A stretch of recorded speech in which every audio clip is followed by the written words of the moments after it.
문 밖을 나서기가 두려운 가히 역대급 폭염입니다. 전국 대부분 폭염 경보가 발효됐고 서울은 7월 초 기준 역대 최고 기온을 찍었습니다. 국민의 생명과 안전이 최우선입니다. 정부는 폭염 피해 예방에 만전을 기해 주기를 바랍니다. 같은 폭염이라 할지라도 고통의 무게는 같지 않습니다. 노인, 장애인 등 취약계층 보호가 절실합니다. 농작물과 가축 피해도 최소화하고 전력 수급에도 차질이 없어야 합니다. 민주당은 정부와 긴밀히 협력해서 폭염 대응에 총력을 다하겠습니다. 국내 산업에 전방위적인 영향을 미칠 미국발 관세 청구서는 단지 이재명 정부만의 몫이 아니라 우리 모두의 과제입니다. 국익에는 여야가 따로 없습니다. 관세 위기를 돌파하기 위해서는 무엇보다 국회의 전폭적인 지원이 필요합니다. 대선 전에 민주당은 미국 상호 관세 부과에 대응해서 국회 차원의 특별기구 설치를 제안한 바 있습니다. 다시 한번 국민의힘의 국회 통상특별위원회 구성을 제안합니다. 함께 머리를 맞대고 힘을 모읍시다. 국힘의 전향적인 회답을 기대합니다. 내란 수계를 단죄하는 사법정의 구현의 시간이 다가왔습니다. 특검의 무리한 구속영장 청구였다는 윤석열 측의 주장은 일고의 가치도 없는 궤변입니다.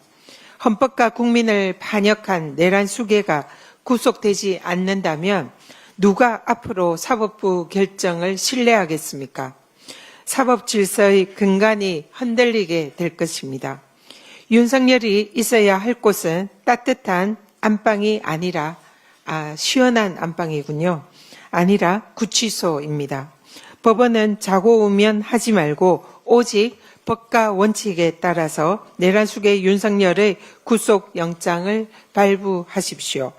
지기현 재판부의 내란 수계 불법 석방으로 잃어버린 사법부의 신뢰를 회복하기를 기대합니다. 오늘 법사위에서는 검찰개혁법안 공청회를 개최합니다. 검찰개혁을 초래한 책임은 오롯이 검찰 독재 권력을 전행한 윤석열과 그를 무비판적으로 추종한 검찰에게 있음을 다시 한번 확인합니다.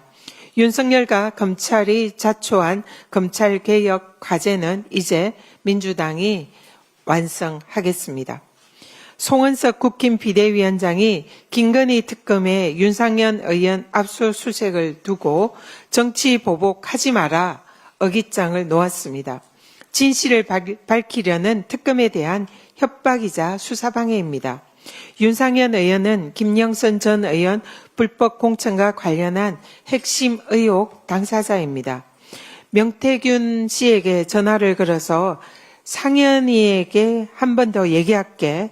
걔가 공관위원장이니까 라고 말한 윤석열의 육성을 통해서 드러난 윤건희 부부의 공천 개입 의혹의 주요 당사자가 다름 아닌 윤상현입니다. 증거와 법리에 따라서 마땅히 수사받아야 할 의혹 당사자입니다. 없는 죄를 만들어서 뒤집어 씌우는 것이 정치 보복입니다. 범죄 혐의가 뚜렷한 자에 대해서 증거를 쫓아서 수사하는 것은 정의 구현입니다. 민중기 특검은 지금처럼 성역 없는 수사에 매진해서 사법정의 실현하여 주시기 바랍니다. 오세훈 시장에 대해서 한 말씀 드리겠습니다. 오세훈 시장이 이재명 정부의 6.27 가계부채 대책을 비판하면서 추경과 주담대 규제 실효성을 깎아내리고 있습니다. 적반하장도 유분수입니다. 마치 방화범이 불 끄는 소방수를 나무라는 격입니다. 지난 2월 오 시장의 토지거래 허가제 졸속 해제 이후에 서울 집값 상승률은 3년 5개월 만에 최고치를 기록했습니다. 가뜩이나 윤석열 정부의 선심성 부동산 정책 때문에 상승하던 집값에 오세훈 시장이 제대로 기름을 부은 것입니다.